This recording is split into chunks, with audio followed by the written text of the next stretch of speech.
जो सुमिरत सिद्धि होई गणनायक करे बदन करहूं अनुग्रह सोई बुद्धिरास शुभ गुण सदन बंदौ गुरुपद पदुम परागा सुरुचि सुबास सरस अनुरागा मंगल भवन अमंगल हारी उमा सहित जहि जपत पुरारी सुमिर सेवा शिव पाई पसाऊं बरनौ राम चरित चित जाऊं पानी ग्रहण जब कीन महेशा हियर से तब सकल सुरेशा हरिया राम चरित सब आए प्रेम पुलक लोचन जल छाए कवन सो काज कठिन जग माही जो नहीं होई तात तुम पाही राम काज लगी सब अवतारा सुनता ही भयऊ पर्वताकारा। हे महादेव, इस जगत में बाबा जीवन बाबा न कोई कार्य कठिन है, नहीं कोई कार्य संभव ही, अब सारे कार्य सरल और संभव हो जाते हैं बाबा अगर आपकी कृपा हो जाए। यह संसार गुण और दोष दोनों से बना। ऐसा नहीं कि संसार केवल गुणे से बना है, गुण और दोष दोनों से बना है। अगर इस संसार में अमृत है तो विष भी है। अगर गंगा जैसी पावन नदी है तो कर्म का नाश कर देने वाली कर्मनाशा भी है। रात है तो दिन भी है। कहने का अर्थ कि संसार सुख दुख गुण दोष सबसे मिलकर के बना है, और जब संसार हर चीज से मिलकर बना है तो संसार में रहने वाले जीव भी गुण और दोष दोनों से मिलकर के बने। और यही सिद्धांत हर जगह चला आता। अगर कोई सोने का जेवर हम बनवाए वह भी पूर्ण रूप से स्वर्ण शुद्ध स्वर्ण का नहीं बन सकता, मिलावट करनी पड़ती। तो देवी ने प्रश्न किया था कि यह तो हम जान गए कि राम ही ब्रह्म है, अब इसमें कोई संदेह नहीं, लेकिन यह निराकार ब्रह्म है, उनको अवतार लेने की आवश्यकता क्या पड़ी? पार्वती मैया कथा सुन रही है और भगवान शंकर कथा सुना रहे हैं। एक और रोचक बात कि शिवजी बहुत अच्छे वक्ता हैं, बहुत ज्ञानी है और दर्शन के साथ ज्ञान को जानते हैं। दर्शन के साथ कहने का मतलब कि अगर कोई उदाहरण के तौर पर कोई बच्चा अगर अपनी मां से लड़ रहा है कि माता हमको तब से हम रो रहे हैं, हमको भोजन क्यों नहीं मिला, तो अगर बिना दर्शन के देखिए तो लोग कहेंगे कि बताओ बच्चा कितना उद्दंड है, अपनी माता से बदजुबानी कर रहा है। लेकिन अगर दर्शन के साथ देखें तो उस बच्चे का अपनी मां से प्रेम वाली लड़ाई करने का हक है।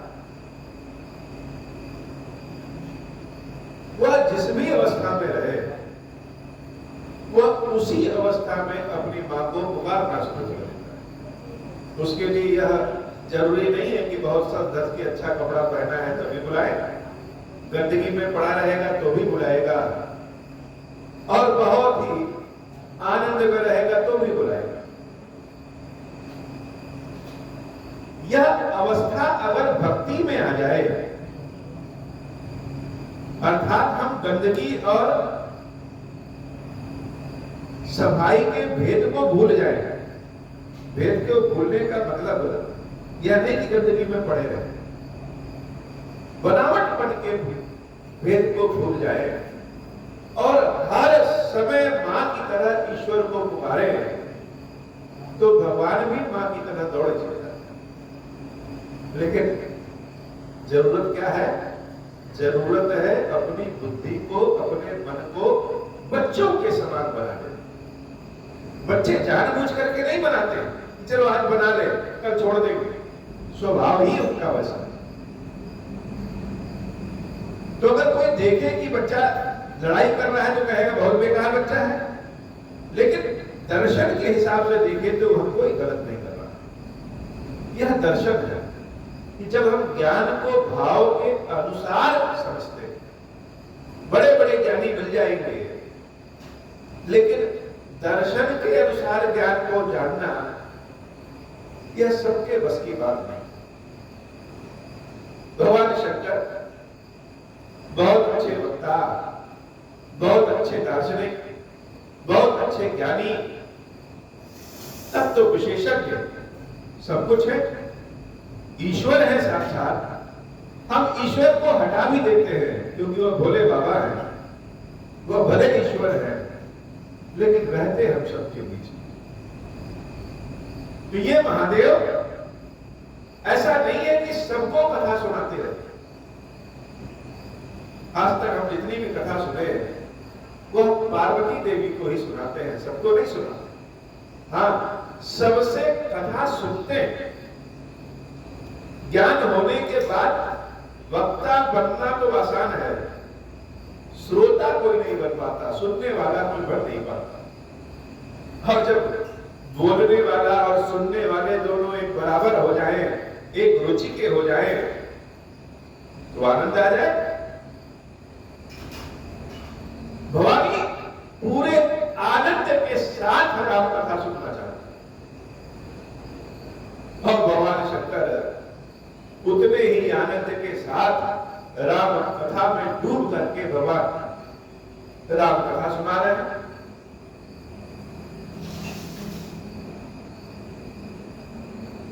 सारे लोग शिव जी को पा करके न जाने क्या क्या मांग लेते हैं, लेकिन देवी पार्वती जब शंकर जी को प्राप्त की तो क्या मांगी? हे प्रभु हमको राम कथा सुनाई। अब देवी ने प्रश्न किया कि निराकार स्वरूप वाले ब्रह्म साकार स्वरूप में क्यों अवतरित हुए? भगवान शंकर ने कहा देवी यो तो कारण अनेक हैं, अनेक कथाएं हैं। जैसे ईश्वर अनंत है वैसे उनके नाम गुण भी अनंत हैं और उनकी कथा भी अनंत है। कौन सी कथा मिथ्या है, कौन सी सत्य है, यह कहना गलत है। सारी कथाएं उनकी सत्य है। भक्त जिस दृष्टि से अपने ईश्वर को देखता है, भगवान की वही कथा हो जाती है। जैसे हम सब अपने घर के बच्चों को अपने प्रिय नाम से बुलाते हैं, जो नाम उनके मार्कशीट में लिखा है उसके अलावा दूसरे नाम से बाबू भैया कह के बुलाते हैं, वैसे ही भक्त भी अपने भगवान को अपने प्रिय नाम से बुलाते हैं। उनका नाम भले कुछ और हो, भगवान शंकर, महादेव, शिव शंकर, जो जो पहले सब ईश्वर के नाम है, लेकिन भक्त अपने बाबा को जिस भी प्यारे नाम से बुलाए भगवान वही सुनना पसंद करता है। तो महादेव जी ने कहा देवी कारण तो अनेक है, लेकिन हर कारण के पीछे सिद्धांत एक ही है। क्या सिद्धांत? कि जब जब धर्म का नाश होगा और अधर्म की प्रवृत्ति बढ़ेगी, तब तब ईश्वर विविध शरीरों में अवतार देगा।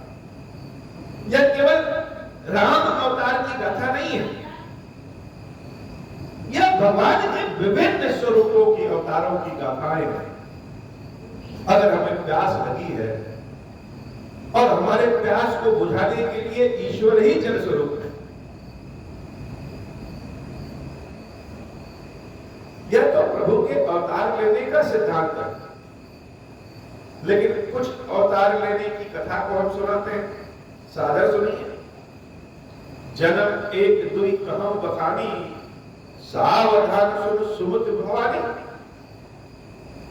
बड़ी सुंदर मति वाली भवानी है, जिसका मन राम में लग जाए उसकी मति तो सबसे बड़ी सुंदर। हम लोग सतियों की कथाएं, त्रेता की कथाएं सुनते आए हैं कि ऋषि मुनि जब तपस्या करते हैं तो बहुत सारे राक्षस उनकी तपस्या में विघ्न डालते हैं। आज वैसे सींग वाले राक्षस तो कलयुग में नहीं है, लेकिन व्यक्ति का गृह जंजाल, घर का जंजाल ही वह ऐसी प्रवृत्ति है जो भगवान के समक्ष जाने में रोक देती। जब जब इच्छा करे, मन करे, भगवान में मन लगे, तब तक घर का ऐसा जंजाल हो जाता है, गृह कार्य का ऐसा जंजाल हो जाता है कि व्यक्ति उसी जंजाल में फंस जाता है, ईश्वर तक पहुंचने की कोशिश करते करते। यही तो भवसागर है, और इसी भवसागर से पार होना। महादेव जी ने कहा, देवी एक दो कथा सुनाते हैं। द्वारपाल हरि के प्रिय दो, जरु अरु जय अरु विजय जान सबको। भगवान विष्णु के दो द्वारपाल हर व्यक्ति जानता है कि उनके द्वारपालों का क्या नाम है। एक का नाम जय और एक का नाम विजय। यहाँ पे ये जो श्रीनाथ जी का, शालिग्राम जी का वैकुंठ है, इस पे आगे दो द्वारपाल दिख रहे हैं, जय और विजय। तो यह जय और विजय जब वैकुंठ में, वैकुंठ के दरवाजे पे द्वारपाल के रूप में खड़े थे, तो विप्रस्ताप थे, दोनों भाई तामस असुर देह तिन पाई, ब्राह्मणों ने श्राप दे दिया। अब यह कथा बड़ी विस्तृत है और कथा का सिद्धांत भी बड़ी विस्तृत है कि ब्रह्मा जी ने अपने मन से 4 ब्राह्मण कुमारों को बनाया, जिनको हम संकादिक ऋषि कहते हैं। इन चारों को पृथ्वी पे भेजा कि जाकर के ज्ञान का प्रचार करो, पृथ्वी के पे जीवन कैसे आगे बढ़े इसका प्रचार करो। और यह जब चारों बालक कुमार पृथ्वी पे उतरे तो पृथ्वी की जब सुंदरता को उन्होंने देखा, हरियाली को देखा, पर्वत को देखा, हिमाच्छादित पर्वत चोटियों को देखा, नदियों को देखा, जब पृथ्वी की सुंदरता को देखा तो उनका मन पृथ्वी की सुंदरता में नहीं लगा। वह यह सोचे कि जिस ईश्वर ने इसको बनाया है वह कितना सुंदर हो। तो उनका मन ब्रह्मा जी ने जो सिखाया था अपने पुत्रों को, उसमें न लग करके भक्ति भाव में लगा। जैसे हम किसी बच्चे को भेजें कि जाओ तुम पढ़ाई करो और पढ़ लिख के आईएएस पीसीएस बन जाना, और आकर के हमको बताए कि हे पिताजी ये सब मोह माया व्यर्थ है और असली चीज तो ईश्वर है, ईश्वर में ही हमारी भक्ति में मन लग गया है। तो माँ बाप क्या करेंगे? जान जाए कि बच्चा भगवान की भक्ति में जा रहा है तो उसको डंडे से मार करके भगा दे कि पढ़ने के लिए भेजा है और तुम यह भगवान की भक्ति में लग गए। ऐसे ही ब्रह्मा जी ने भी कहा। तो संकादिक ऋषियों ने जब भगवान की भक्ति में अपना मन लगा दिया और ब्रह्मा जी ने जो कहा था वह नहीं किया, तो ब्रह्मा जी ने उन संकादिक ऋषियों को श्राप दे दिया कि तुम हमारे मन का कहा नहीं कर रहे हो, और अभी जब छोटी अवस्था है तो यह हाल है, जब अवस्था बड़ी हो जाएगी तब क्या करोगे? इसलिए जाओ, मैं तुम्हें श्राप देता हूं कि तुम लोग कभी बड़े होगे ही नहीं, शरीर से सदैव छोटे रहो। अब तो सनकादिक ऋषि और आनंद में आ गए, भगवान की भक्ति में लगे हुए बच्चे को घर से बाहर निकाल दिए, भगो यहां से, तब तो और मर्जी में आ जाएगा, आनंद में आ जाएगा। वह सनकादिक ऋषि और आनंद में आ गए कि अब हमारा शरीर जब बढ़ेगा ही नहीं, तो शरीर बढ़ने के साथ साथ शरीर में जो दुर्व्यवहार आता है, दुर्गुण आता है, वह तो आएगा ही नहीं। और आएगा नहीं दुर्गुण, तो भगवान की भक्ति में हमारा मन ऐसे ही लगा रहेगा। उन चारों ने भगवान विष्णु की बहुत तपस्या की, और नाम लेते लेते तपस्या करते करते वह सोचे कि ईश्वर हमारे पास आएंगे, समय लगाएंगे, क्यों ना हम ही लोग चल करके भगवान से वैकुंठ में मिल ले। ज्ञानी भी थे, और लालसा एक ऐसी चीज है जो कमजोर से कमजोर व्यक्ति से क्या ना करवा दे। लालसा बुरे कर्मों में लग जाए तो व्यक्ति बुरा से बुरा हो जाता है, और लालसा अच्छे कर्मों में लग जाए तो व्यक्ति महान से महान हो जाए। और आंखों से देखने की ललक, हाथ से भगवान को स्पर्श करने की इच्छा उन सनकादिक ऋषियों में इतना बढ़ गई कि रोकने से नहीं रुके। जब मन कुछ करने लगे कि नहीं हमको यह करना है, तो सब में क्षमता नहीं होती कि अपने आप को रोक सके। वो चारों ब्राह्मण कुमार कहां गए? सीधे वैकुंठ पहुंच गए। और जब वैकुंठ पहुंचे, द्वारपालों से कहा कि प्रभु से मिलना है। द्वारपाल ने कहा कि महाराज थोड़ा सा प्रतीक्षा कर लीजिए, हम अंदर जाकर के पूछ के आ जाए। तो ब्राह्मण कुमारों को बहुत क्रोध आ गया। जब हमारे मन की इच्छा नहीं पूरी होती है तो क्रोध उत्पन्न होता है। उन ब्राह्मण कुमारों को बहुत क्रोध आया, और क्रोध में आकर के उन्होंने कहा कि भक्त को भगवान से मिलने से तुम रोक रहे हो, यह बुद्धि ही तुम्हारी राक्षसी है। अपनी बुद्धि को तो समझा सकते हैं, मन को समझा सकते हैं, लेकिन अगर किसी चीज में दिल आ जाए, हृदय आ जाए, तो समझने से नहीं समझता।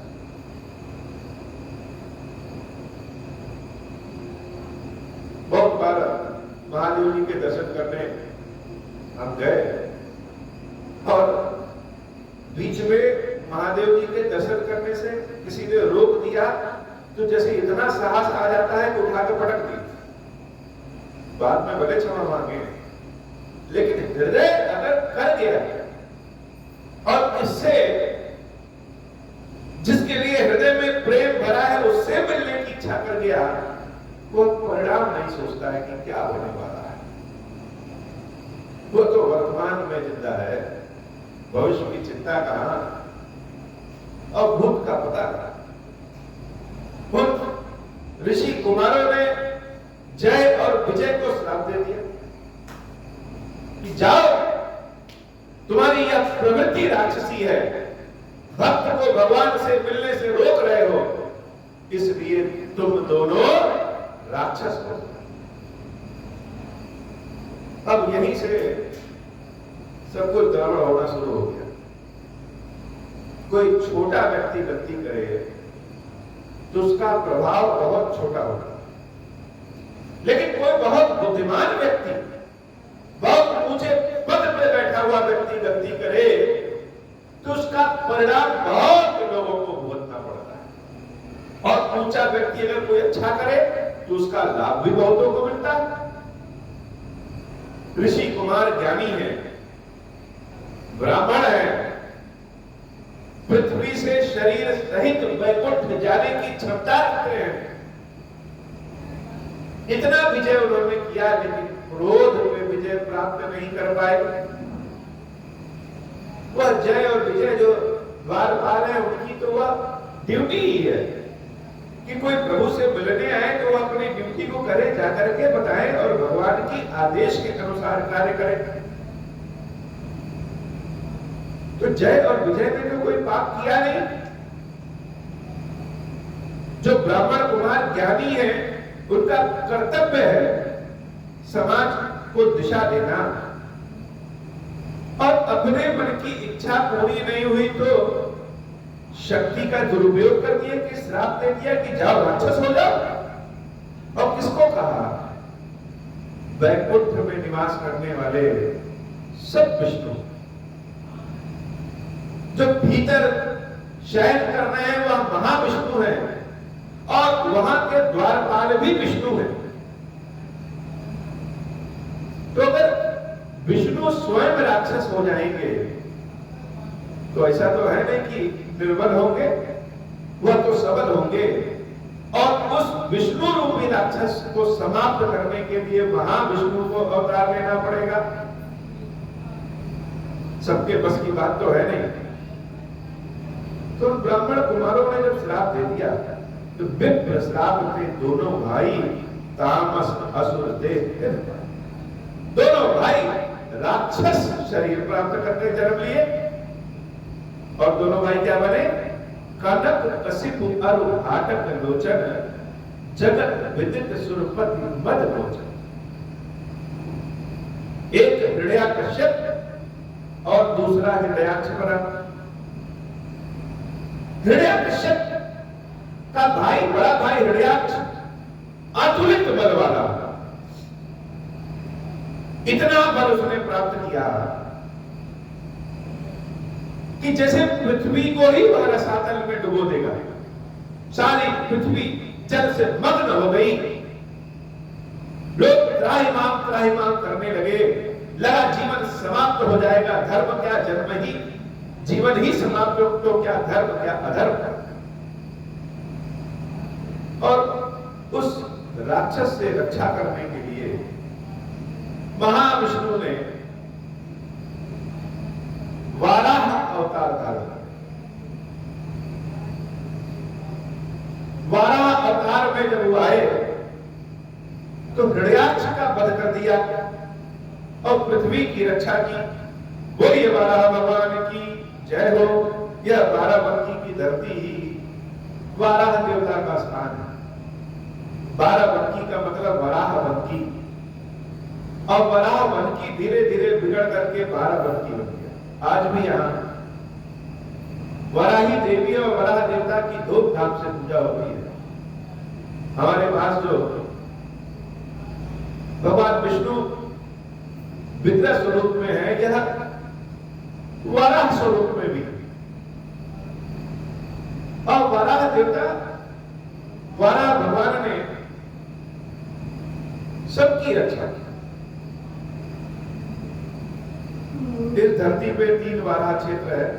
एक कश्मीर में बारामूला अर्थात बराहमूला, एक यह बाराबंकी का क्षेत्र और एक सूकर क्षेत्र जहां चित्रकूट के पास तुलसीदास जी ने जन्म लिया। तो हिरण्याक्ष का वध हुआ, उसके बाद हिरण्याकश्यप के पास शासन आ गया। हिरण्याकश्यप अपने भाई हिरण्याक्ष से और आगे लगे।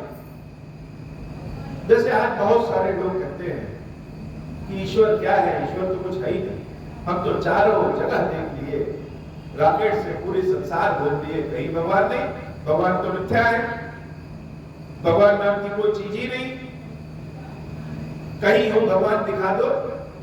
ऐसे हिरण्याकश्यप ने भी कहा। यह सिद्धांत आज का नहीं, बहुत पुराना। हिरण्याकश्यप ने कहा कि ईश्वर मिथ्या है, ईश्वर नाम की कोई चीज ही नहीं है।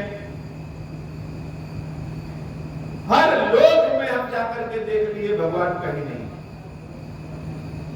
लेकिन हे पृथ्वीवासियों, ये जो तुम्हारा हृदय है ना, यह मन है, हम चाहे कितना भी कह लें कि भगवान नहीं है, भगवान नहीं है, तुम लोग मानोगे नहीं। तुम्हें तो सेवा पूजा करने का कोई नाम चाहिए। यह ईश्वर की भक्ति नहीं है तुम्हारी, यह तुम्हारी आदत है, अज्ञानता है। तो वैसे तो वस्तुतः ईश्वर नहीं है, लेकिन तुम सबको ईश्वर की पूजा करनी है।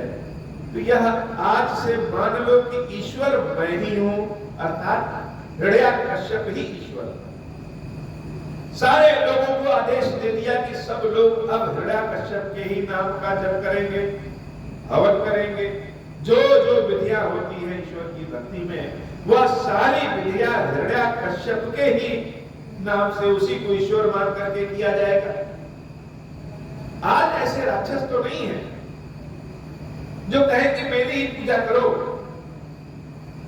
लेकिन उस समय ऐसे राक्षस थे, सारा संसार हिरण्याकश्यप की ही पूजा करने लगा।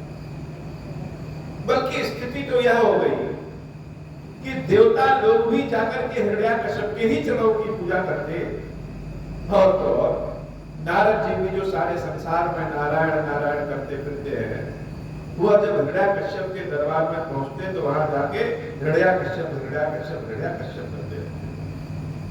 क्यों नहीं करेंगे तो मार देगा, कम से कम सामने इसका नाम ले रहे हैं और जाकर के दूर भगवान का नाम तो ले सकते हैं। तभी से जो लोग कहते हैं कि भगवान का नाम चुप होकर के लेना चाहिए, मंत्र का जाप चुप होकर के करना चाहिए, यह धारणा हो गई। क्योंकि बोल के करते तो राक्षस मार देते, इसलिए मन में ही ओम श्री राम ओम श्री राम ओम श्री राम भगवान का नाम लेने लगे। सारा संसार ही हिरण्याकश्यप को ईश्वर मान लिया। परमाणु बम से परमाणु बम को लड़ा दे, यह कोई बहुत बड़ी बात नहीं, लेकिन एक तिनके को परमाणु बम से लड़ा दे और परमाणु बम खराब हो जाए, यह बहुत बड़ी बात। भगवान जोश में नहीं आते हैं कभी कि तुमने मेरा नाम नहीं लिया तुमको मार देंगे, वह तो ईश्वर है। नाम लेना की इच्छा हो तो लो और न लेने की इच्छा हो तो न लो। लेकिन भगवान ने एक लीला कर दिया कि हिरण्याकश्यप की गर्भवती पत्नी जब कहीं घूमने गई थी तो रास्ता भटक करके भूल गई। अब जब रास्ता भटक करके भूल गई तो चारों ओर विचरण करने वाले नारद मुनि नारायण नारायण करते जब देखे कि यह देवी तो भटक गई है रास्ता, और हो सकता है हिरण्याकश्यप राक्षसी प्रवृत्ति का हो, लेकिन हमारा यह कर्तव्य है कि एक स्त्री की हम रक्षा करें, और यह देवी तो बड़ी ही उत्तम विचारों की। नारद जी महाराज उन हिरण्याकश्यप की पत्नी के पास गए और देवी जी कहा, देवी परेशान न हो, हम आपको पहुंचा दें। नारद जी ने एक रथ की व्यवस्था की और उस रथ पे हिरण्याकश्यप की पत्नी देवी को बैठाया और स्वयं पे बैठे गए। और रास्ता कैसे कटे? देवी ने कहा, नारद जी आप तो सारे संसार में घूमते हैं, कुछ बताइए, कुछ कथा सुनाइए। अब नारद जी तो जैसे चाहते थे कि कुछ बोलेंगे। नारद जी महाराज ने कहा, हे देवी नाराज मत होइएगा, सारे लोग आपके पति के नाम पर जाप करते हैं, हम भी उनके सामने जाते हैं, उन्हीं का नाम लेते हैं, लेकिन सत्य तो कुछ और है। अगर आप मिथ्या कथा सुनना चाहती हैं तो यह नारद नहीं सुना सकता, जो किसको आता नहीं, और सत्य की कथा सुनना चाहती हैं तो बताइए, हम सुना दें। देवी ने कहा कि हे प्रभु, हे नारद जी सत्य की कथा सुनाइए।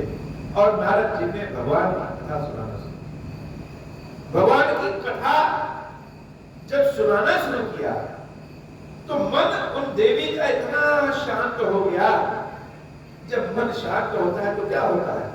नींद आने लगती। मंदिर में बैठिए, कहीं शांत जगह बैठिए, ध्यान में बैठिए तो झपकी आने लगती है, नींद आ जाएगी, सो जाएगा व्यक्ति। क्यों? क्योंकि मन तो बड़ा शांत है। यह मन तो चंचल है, चारों ओर घूमने वाला, जब इसको बिठा दिया जाए तो क्या होगा?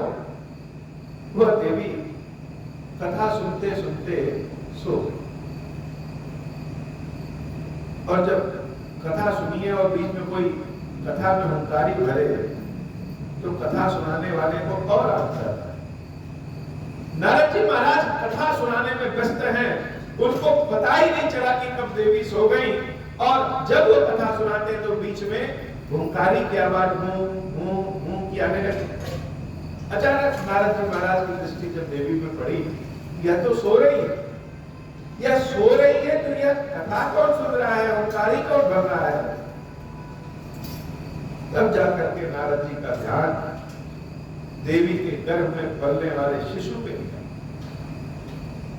उन देवी के गर्भ में जो बच्चा है वह भगवान की कथा सुनकर के इतना आनंदित हो गया कि वह गर्भ से ही हूं कर रहा है।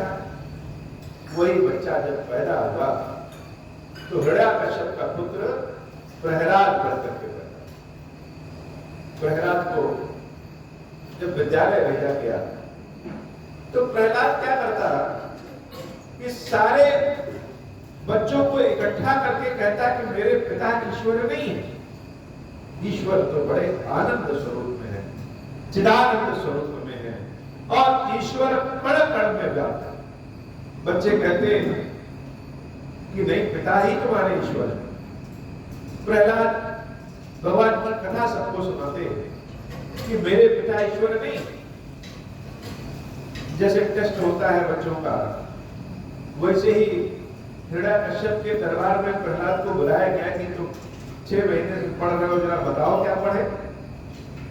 बड़े दरबार में भक्त प्रहलाद ने क्या पढ़ा जब बताया कि हे पिताजी, जो आप में है और मुझ में भी है, जो हर जगह निवास करता है, वह ईश्वर का स्वरूप ही हर जगह है। तो हिरण्याकश्यप बड़े क्रोधित हुआ कि सबको मैं सिखाता हूं कि मैं ही ईश्वर हूं और तुम मेरे सामने दूसरे ईश्वर का गुणगान कर रहे हो। अध्यापकों को भी दंड दिया और जाकर के कहा फिर से ठीक से पढ़ाई करके आओ। 6 महीने बाद फिर बुलाया गया प्रहलाद को, तो प्रहलाद का अध्ययन तो वही ईश्वर की भक्ति। हिरण्याकश्यप तो राक्षसी स्वभाव का है, उसके अंदर अहंकार है। अहंकार जिसके अंदर हो जाए उसे लगता है वह सबसे श्रेष्ठ है और हम अपने अहंकार को जीवित रखने के लिए किसी को मार सकते हैं। अगर यह प्रहलाद जीवित रहा तो यह तो हम ईश्वर हैं इसको समाप्त कर दिया। इसलिए सैनिकों को आदेश दिया कि जाओ इसको पहाड़ से नीचे गिराओ। लोग जाने कि हिरण्याकश्यप अपने पुत्र को भी नहीं छोड़ता है, तो बाकियों को क्या छोड़ेगा। सैनिक प्रहलाद को ले गए और प्रहलाद नारायण नारायण नारायण नारायण कर रहे हैं और प्रहलाद को पर्वत की चोटी से नीचे फेंक दिया। लेकिन प्रहलाद जाकर के नारायण के कमल पुष्प पे गिरते हैं और देवी लक्ष्मी उनका हाथ पकड़ के फिर से हिरण्याकश्यप के घर पहुंचा देती। हाथी के नीचे कुचलवाया गया। हाथी कुचलते कुचलते परेशान हो गया, लेकिन प्रहलाद कुचल नहीं पाए।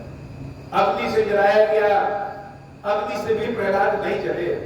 बहुत कोशिश, बहुत उपाय किया गया, लेकिन प्रहलाद की रक्षा सदैव नारायण कर। थक हार करके हिरण्याकश्यप ने कहा, अरे मूर्ख पुत्र, अब मैं तुमको अपनी तलवार से मारूंगा और बताओ तुम्हारे ईश्वर कहां है। ईश्वर नाम की कोई चीज संसार में नहीं है और मेरे पास वह ज्ञान है, वह शक्ति है कि अगर ईश्वर हो भी तो वह हमसे डरेंगे। प्रहलाद बिना क्रोध के कहे, पिताजी, ईश्वर तो हर जगह है, आप उनको देख नहीं पा रहे हैं लेकिन हम देख रहे हैं। वह तो हर जगह है। आप नश्वर हैं लेकिन ईश्वर नश्वर नहीं है, वह तो चिदानंद स्वरूप है। प्रहलाद के पिता हिरण्याकश्यप ने कहा, तलवार निकाल लिया और कहा, क्या तुम्हारे ईश्वर इस खंभे में है। प्रहलाद ने कहा, वह तो आपकी इस तलवार में भी है और इस खंभे में। हिरण्याकश्यप ने अपने सिद्धांत को सिद्ध करने के लिए कि ईश्वर कहीं नहीं है, हर लोक में हम जाकर के देख चुके ईश्वर कहीं नहीं, लेकिन हिरण्याकश्यप भी जानता था कि यह मिथ्या है, क्योंकि जितनी शक्तियां उसने प्राप्त की थी, जितना ज्ञान उसने प्राप्त किया था, उस ज्ञान में वह जानता था कि ईश्वर है, लेकिन निराकार स्वरूप में है। वो अब किसी की रक्षा करने के लिए नहीं आते। हिरण्यकश्यप ने महल के खंभे को तोड़ दिया कि अगर तुम्हारा ईश्वर इस खंभे में है तो इस खंभे से प्रकट हो जाए। और जब खंभे को तोड़ा तो आश्चर्यजनक रूप से भगवान नरसिंह उस खंभे से प्रकट हो। भगवान नरसिंह का आधा शरीर पशु का, आधा शरीर मनुष्य का। हर समय न दिन है न रात है। उन नरसिंह भगवान को देख करके हिरण्यकश्यप जैसे भयभीत हो गया। असत्य चाहे जितना भी शक्तिशाली हो, लेकिन जब सत्य के सामने आता है तो भयभीत हो जाता है। रोए रोए जैसे खड़े हो गए उन नरसिंह के स्वरूप को देख करके। हिरण्यकश्यप को चींटी की भांति नरसिंह भगवान ने उठाया और घर की चौखट पे बैठ करके अपने जांघे पे लिटा दिया।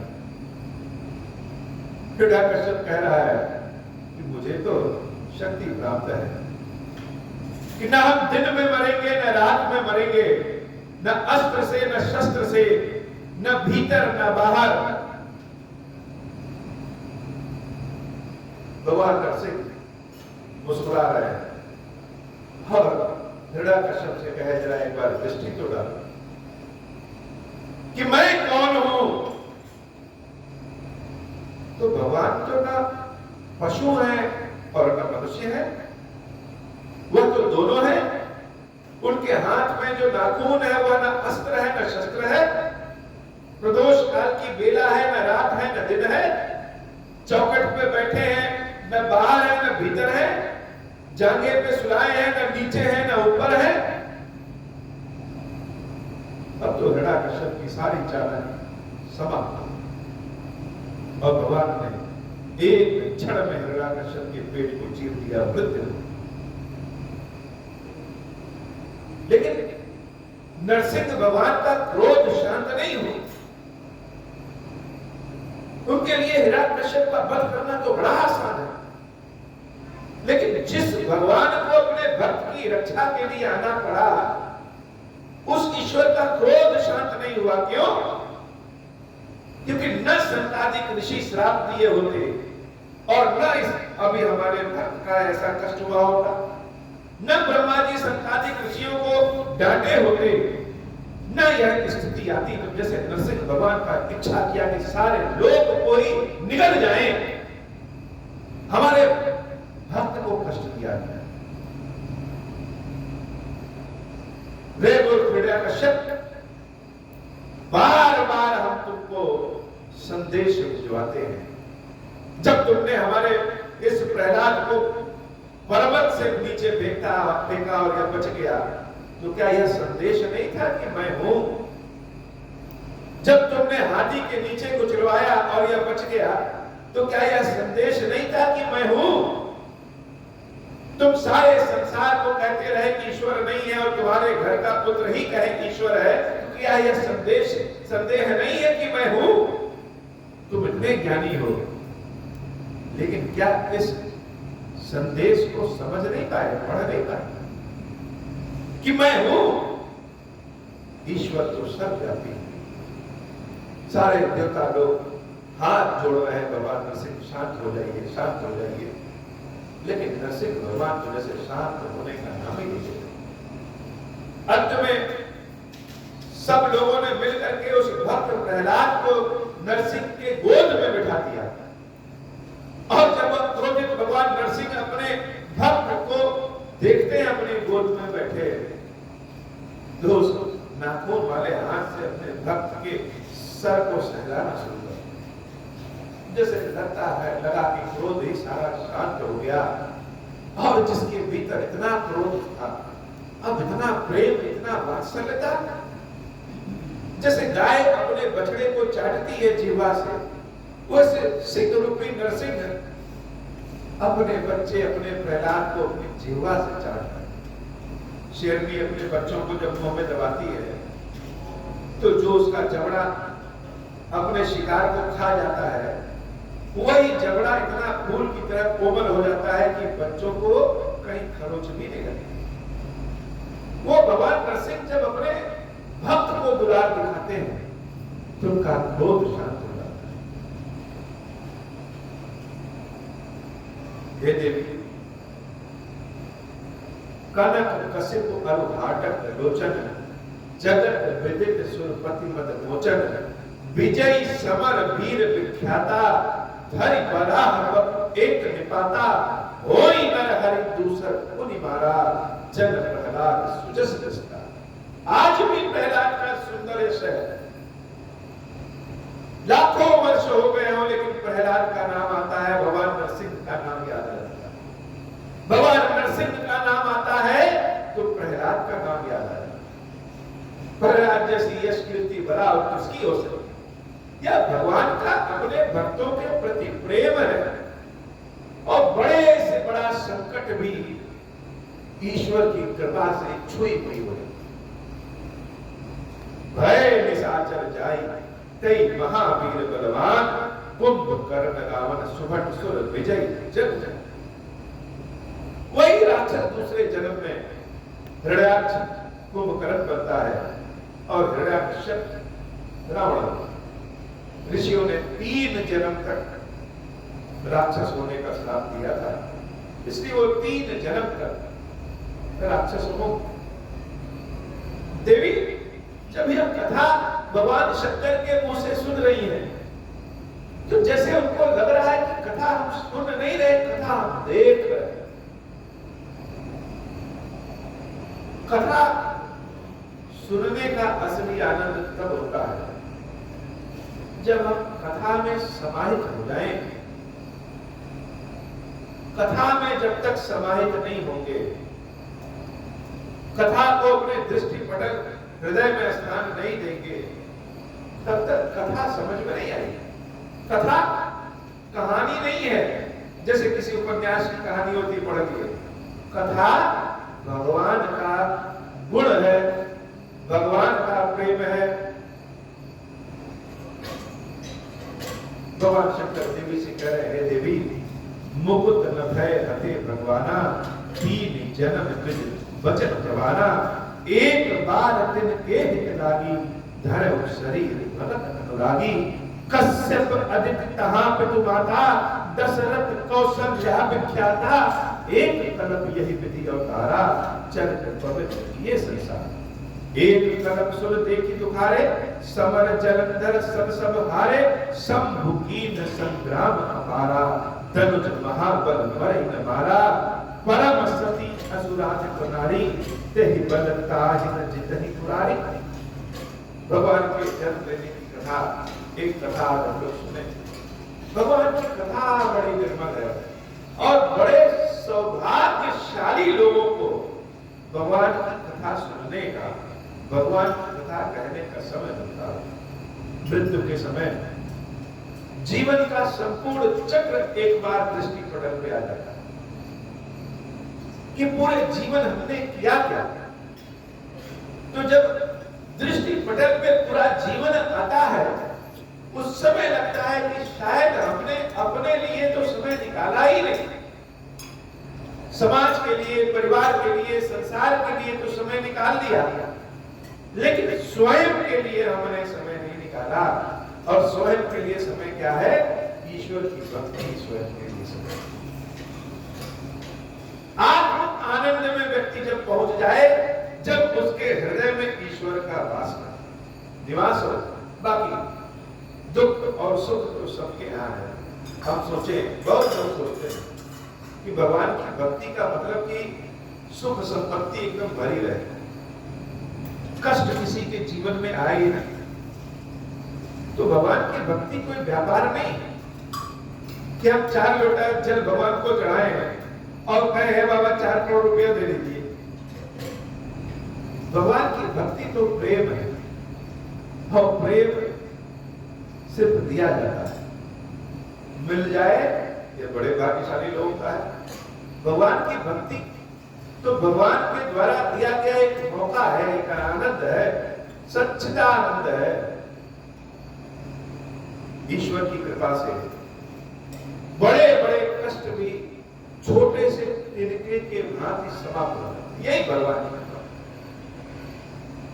लोगों को दिखेगा कि तो बहुत भारी कष्ट में है, लेकिन सत्य यह है कि बहुत भारी कष्ट में है नहीं, दिखता है समाज। रामकृष्ण परमहंस जी को जब कैंसर हुआ तो लोगों को लगता था कि यह जीवित कैसे रहेंगे, दिखता था, लेकिन कष्ट था नहीं। भगवान बुद्ध को अंत समय में पूरे शरीर में कोढ़ हो गया। इसका मतलब तो यह नहीं कि वह बड़े कष्ट में है, पाखंडी थे। भगवान बुद्ध तो स्वयं ईश्वर के स्वरूप। भगवान कृष्ण के जीवन, भगवान राम के जीवन, प्रहलाद के जीवन, ध्रुव के जीवन, बहुत दूर क्यों जाए, तुलसीदास जी के जीवन में अनेक कष्ट होते हैं, लेकिन उन कष्टों से बड़ा आनंद भगवान की भक्ति का आनंद है। और भगवान की भक्ति, भगवान की कथा श्रवण करने से, सुनने से दिन प्रतिदिन बढ़ती। श्री खीरेश्वर महादेव की खीरेश्वरी किया है, हम सब के ऊपर भगवान कृपा करिए, अपनी सेवा भक्ति प्रदान करिए और कृपा करिए। आज की कथा इतनी ही बाबा। अब हो प्रसन्न प्रभु मोह पर, नाथ दीन पर नेहु, निज पद भगति देहु प्रभु, भुनि दूसर बर देहु। तब माया वश जीव जड़, संतत बिरहि भुलाना। हम पर क्रोध न करिय प्रभु, कृपा सिंधु भगवान। शंकर दीन दयाला, अब हम पर हो कृपाला। साथ अनुग्रह होई जहि विधि, नाथ थोरहि काला। दीन दयाल विरुद्ध संभारी, हरहु नाथ मम संकट भारी। जहि विधि होई नाथ हित मोरा, करहु सुबेगी जानी दास मैं तोरा। राम राज बैठे त्रैलोका, हर्षित भय गए सब शोका। जे सकाम नर सुनहि जे गावै, सुख संपत्ति नाना विधि पावै। जो इच्छा करियो मन माहि, हरि प्रसाद कछु दुर्लभ नाही। मंगल भवन अमंगल हारी, उमा सहित जहि जपत पुरारी। बोले श्री खीरेश्वर महादेव जी, खीरेश्वरी मैया जी की सदाई जय हो। खीरेश्वरम हे भगवान शंकर, खीरेश्वरम हे भगवान शंकर, हमारे ऊपर कृपा करिए, रक्षा करिए, हम सबकी रक्षा करिए। महादेव शिव शंभु। ओम श्री राम